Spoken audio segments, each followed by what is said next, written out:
Warumi 12 mstari wa 2, Biblia inasema hivi: wala msifuatishe namna ya dunia hii, bali mgeuzwe kwa kufanywa upya nia zenu, mpate kujua hakika mapenzi ya Mungu yaliyo mema, ya kupendeza na ukamilifu. Nazungumza kwamba watu wanamezwa na mabadiliko kwa sababu hawajajua nia zao. Biblia hapa inasema hivi: bali mgeuzwe kwa kufanywa upya nia zenu. Ninataka nikuulize hapo hivi, nia yako imefanywa upya? Nia yako imefanywa upya? Watu wanamezwa na mabadiliko, hawaufikii ushindi mkuu kwa sababu nia zao hazijageuzwa upya. Naomba nikutolee mfano. Mbele, wewe ni mbele. Mungu amekuweka duniani hivyo hivyo ulivyo, na ulemavu wako na udhaifu wako na shida zako na mambo mengine kadha kadha. Amekuweka duniani kama mbele. Mambo makubwa hayabadilishwi na mtu mkubwa, yanabadilishwa na aliyemjua Mungu mkubwa. Kwa hiyo nia yako ya ndani ikigeuzwa upya, unakuwa mtu mpya mwenye kuleta matokeo mapya. Kwa hiyo mwili wa Daudi kwa Mungu sio kitisho, kwamba Daudi ni mwekundu na ni mdogo. Kwa Mungu sio kitisho, ila nia ya ndani ya Daudi iliyogeuzwa ndio uthibitisho wa Mungu kwamba yeye anaweza. Kama nilisemea, amina. Sasa kugeuzwa nia maana yake nini? Watu wanamezwa na mabadiliko kwa sababu hawajageuzwa nia. Twende sawa. Yusufu alichukuliwa akatoka shimoni. Shimo lilimeza Yusufu. Nia ya Yusufu haikumezwa na shimo. Kwa sababu nia ya Yusufu haikumezwa na shimo, ilifika kipindi Yusufu akaondolewa shimoni, akapelekwa nchi ya ugeni, akawa mkuu katika nyumba ya Potifa na nchi yote ya Misri. Nia ya ndani. Mabadiliko ya kwenye maisha yako hayabadilishi na ukubwa wako, yanabadilisha upya wa moyo wako. Kwa maana inapoendelea ombi tutakaloenda nalo, tutaomba Mungu upya, Mungu abadilishe nia mpya kwenye mioyo yetu. Hapo ndio utakuta Mungu anabadilisha kiu. Mfano, unaweza kuwa ulikuwa una kiu ya dhambi, ukajikuta automatic unaanza kuwa na kiu takatifu. Kwa nini unaanza kubadilisha kiu? Kwa sababu nia imebadilishwa.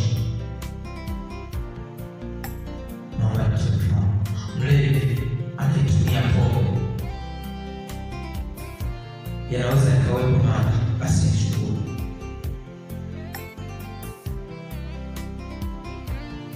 Kwa sababu nia yake imeshageuzwa kwenye kilevi, lakini yote vimeinika. Watu wanamezwa na mabadiliko kwa sababu nia zao hazijageuzwa. Kwa sababu ukigeuzwa nia yako, hata aina ya vyakula vya akili yako, vya moyo wako, vya nafsi yako vinabadilika.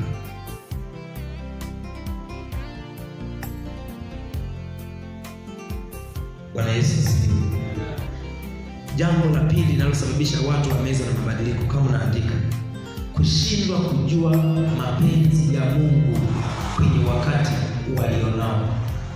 Kushindwa kujua mapenzi ya Mungu kwenye wakati walionao.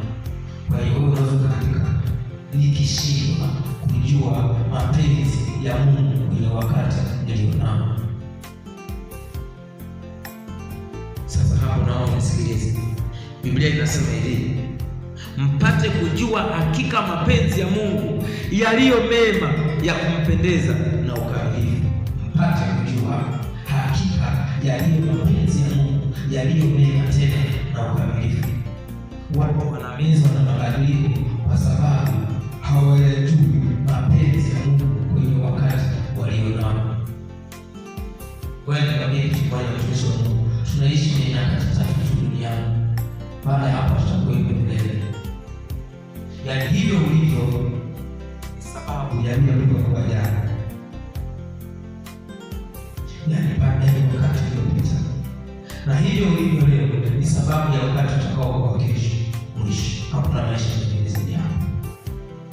Kwa hiyo mwanadamu anaishi kwenye wakati uliopita. Na ndani ya wakati uliokuwa umepita alikuwa anatengeneza wakati uliopo. Kwa hiyo huyo mwanadamu anaishi kwenye wakati uliopo ili aishi wakati unaokuja. Kwa utakuta kuna nyakati tatu. Kwa maana wakati uliopita, wakati uliopo na wakati ujao. Kwa hiyo ukifanya mazoezi, ukawa unafanya mazoezi kila siku ya kufanya mapenzi ya Mungu kwenye wakati ulionao, uwe na uhakika unatengeneza utukufu kwenye wakati utakaokuwa nao. La sivyo hakuna muujiza mwingine. Wewe hauelewi kwa sababu hujafanya uchunguzi. Nenda akakimbie kaangalie wanaotafuta maombi usiku na mchana. Uwe na uhakika hawakutafuta sehemu ya kuombea usiku na mchana jana. Sisi hapa tumetafuta sehemu ya kuomba, ya kumwombea Mungu. Tunamwomba Mungu usiku, tunamwomba Mungu labda Ijumaa, kila Ijumaa inapokuja, mara kwa mara tunamwomba Mungu, labda kila mwisho wa mwezi tunamwomba Mungu. Wewe na uhakika ukichukua watu ambao ni wewe hapo ulipo na watu wengine ambao hawaombi, uwe kwenye kesho zao, wao wataombewa sana kuliko unayoomba sana. Kwa hiyo anayependa kuchukua mbegu na kuzipanda na anayependa kuzidiwa mbegu bila kuzipanda ni watu wawili tofauti. Unaweza kukaenda dukani wote mkachukua mbegu za mahindi, mwingine akapanda, mwingine asipanda. Hivi ndivyo tumeenda msalabani, tumechukua wokovu wa Yesu Kristo ambaye ametutafutia kwa jasho la damu, kwa mijeledi na matusi na mikuki akachoma, lakini tumechukua alafu atupata. Tusipokazana kuyajua mapenzi ya Mungu, vijana wa Yesu Kristo, itakuwa ni ngumu sana kuja kumfurahia Mungu. Bwana Yesu asifiwe sana. Jambo la tatu, kutumia maneno mengine nje na neno la Mungu kwenye maisha yao. Kutumia maneno mengine nje ya neno la Mungu kwenye maisha yao. Hapo sasa vijana ni maarufu wa kutumia maneno mengine nje ya neno la Mungu kwenye maisha yao. Zaburi 119 mstari wa 105. Unapokuwa mtu wa kutumia maneno mengine nje ya neno la Mungu kwenye maisha yao, uwe na uhakika kwa asilimia nyingi sana, nyingi mno, uwe na uhakika utamezwa na badala.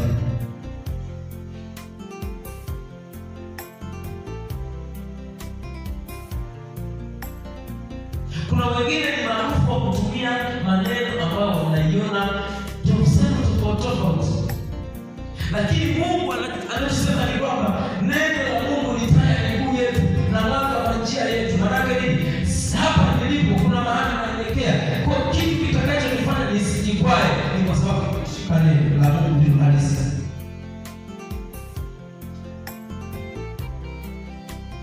Niseme hivi, usikubali kutafsiriwa neno. Kubali kuelewa neno, haya ya tafsiri maisha kwa neno. Juhudi anazozifanya shetani usiku na mchana ni zipi? Zamani tulikuwa tunatumia mikatara.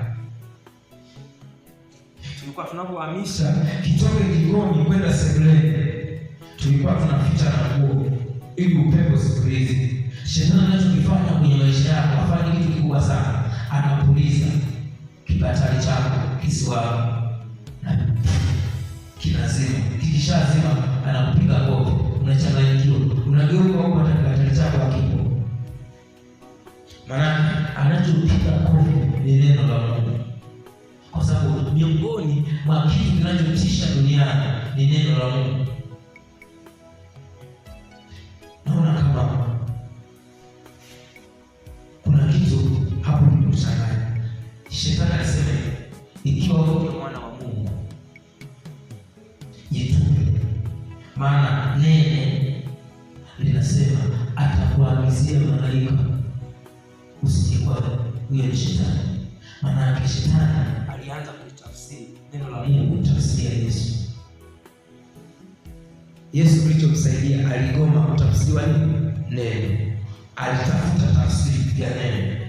Kwa hiyo mtu anayetafsiriwa neno na mtu ambaye hatumii neno, uwe na uhakika anaangamia. Ndio maana utaenda utakuta mtu ambaye amekata tamaa katika Yesu, anaidanganya watu, atakwambia hivi, fanya hivi na hivi, tutabarikiwa, halafu inafanya.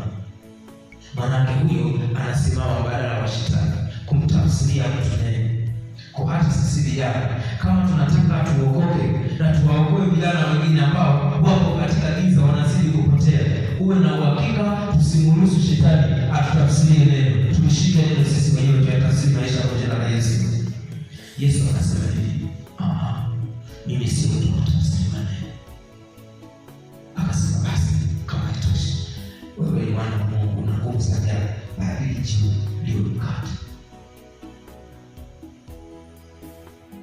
Yesu akatoa jiwe, maana alikuwa anatengeneza mazingira ya kunifundisha mimi na wewe katika hiki kizazi, ya kwamba anayeweza kutafsiri neno ni Roho Mtakatifu peke yake. Maana Biblia inasema kwamba amani ya Kristo na iamue mioyoni mwenu. Maana ni sasa Yesu anapokuwa anakuja, Yesu hatambulishwi na shetani wala hatambulishwi na miungu. Yesu anatambulishwa na watu walio kwenye Utatu Mtakatifu. Yaani Yesu anaweza kutafsiriwa na Mungu Baba, au akatafsiriwa na Mungu Mwana, au na Mungu Roho Mtakatifu. Wanne akija, uwe na uhakika kuna uongo katikati yake, hata kama sio tunaishi. Bwana Yesu asifiwe sana. Jambo la nne, kukosa ufahamu na akili kamili na ufunuo mpya.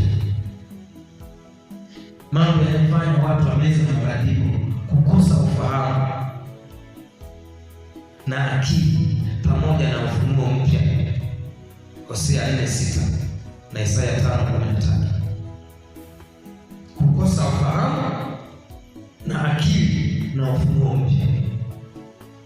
Kila sekunde inahitaji ufunuo mpya wa kuishi.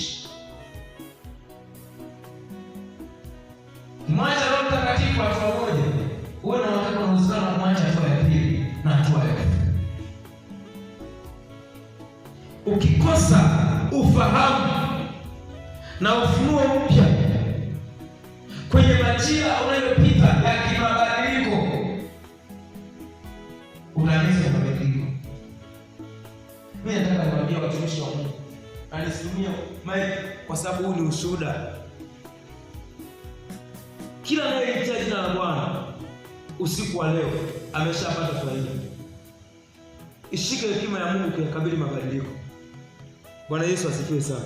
Maana yake kuna wakati ambao ukikosa ufahamu na akili na ufunuo mpya unaharibikiwa. Hebu tusome Isaya 5:13. Isaya 5:13. Tuone Biblia inasema nini.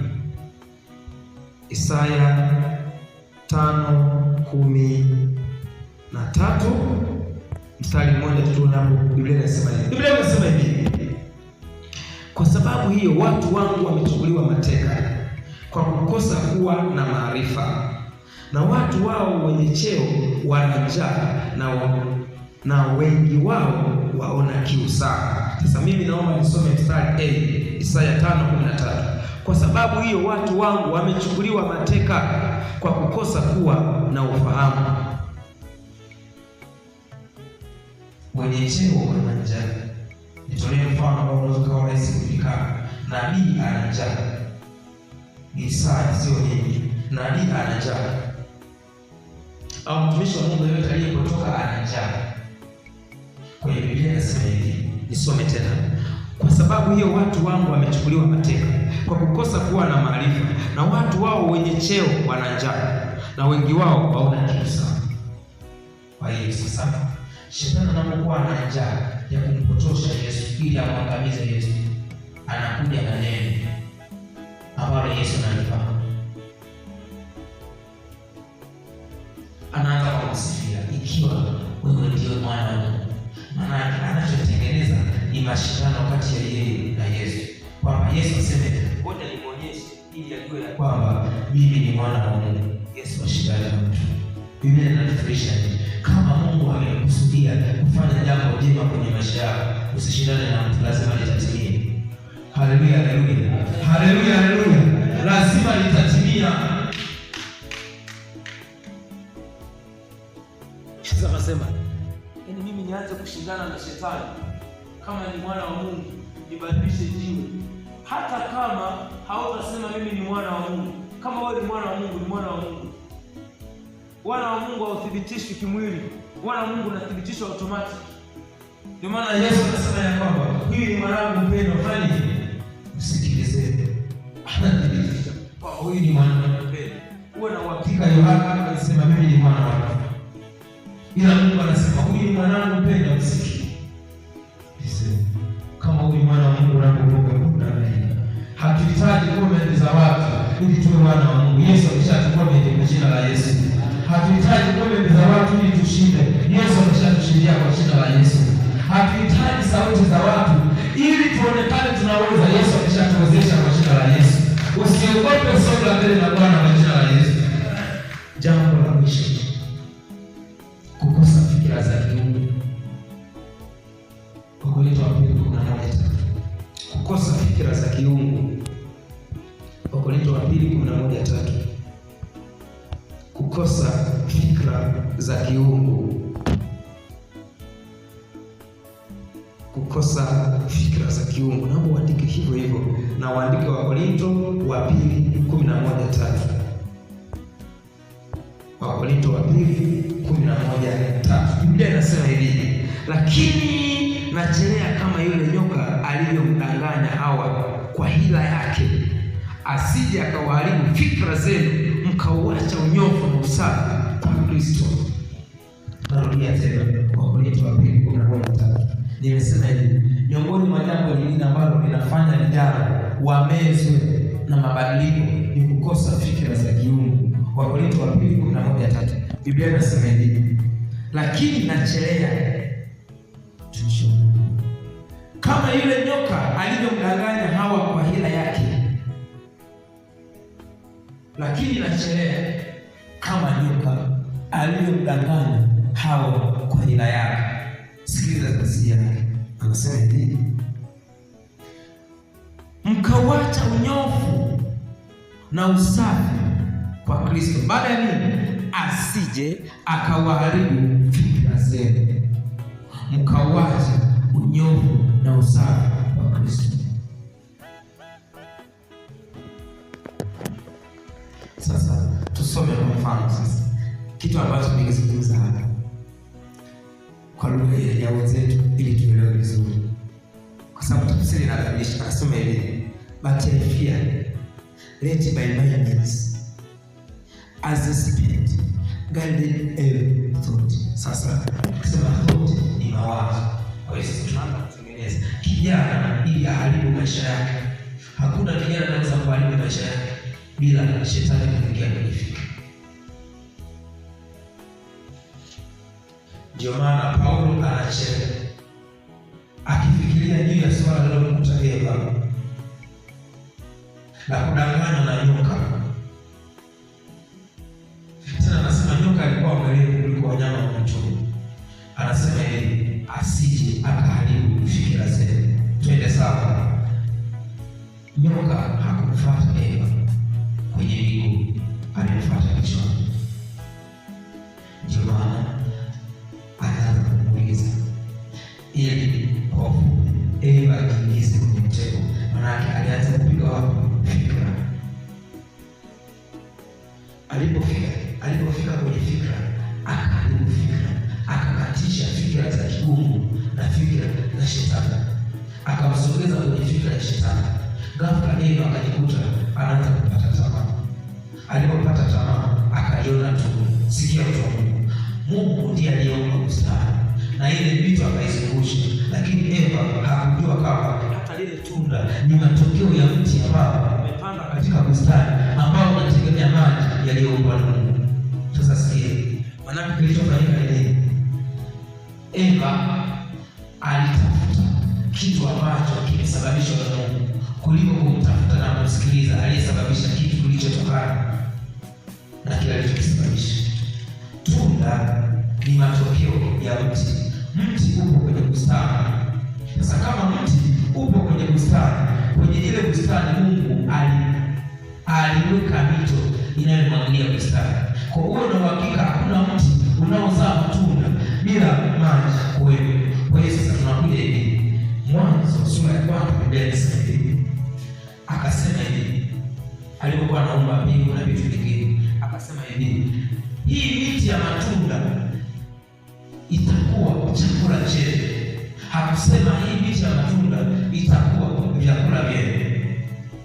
Naomba tusome Mwanzo sura ya 1 kabisa pale ili nimalizia hapa. Mwanzo sura ya 1. Mwanzo sura ya 1 nadhani kuanzia mstari ule mwingine wa 10 na kitu.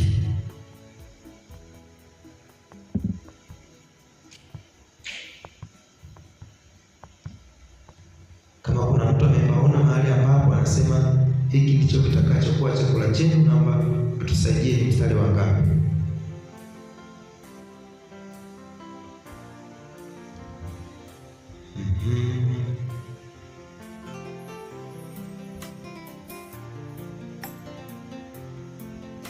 Ni mstari wa ngapi kama kuna mtu amepaona? Kwenye kitabu cha Mwanzo sura ya 1 kabisa pale ambapo anasema kitakuwa chakula chenu. Kitakuwa chakula chenu.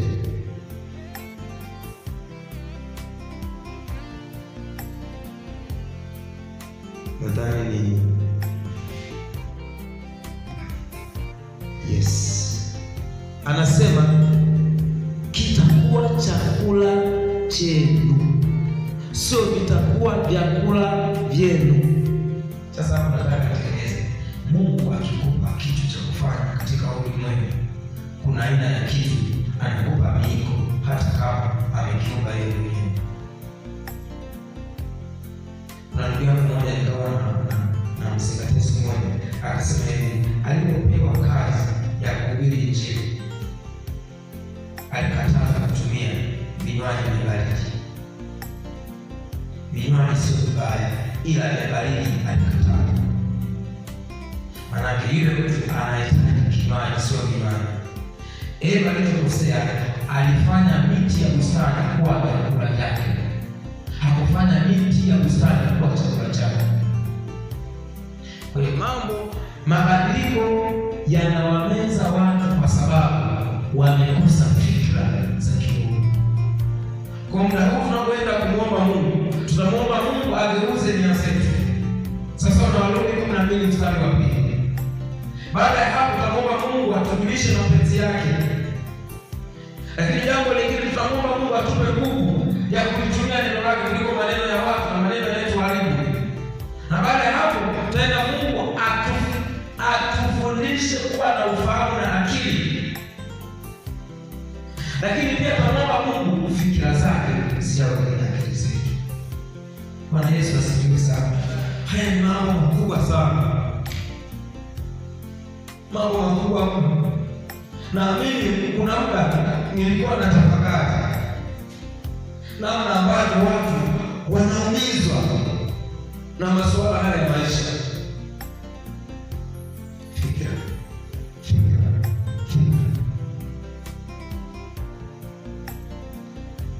Mfumo wako wa kufikiri unaruhusu mambo mema au mabaya.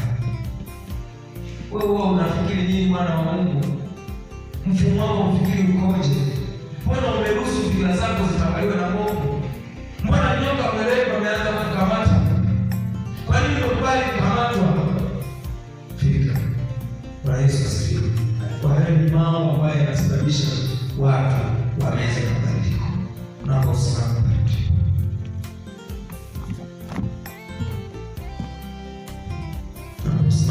ndipo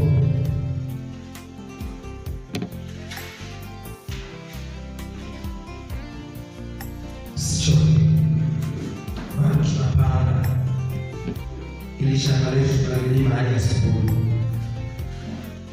Na muda muda wa kushatuka mkono, lakini Mungu atusaidie tutamaliza. Ndio tumeacha sana sasa hivi saa 8 bado kwa saa 3. Mabadiliko.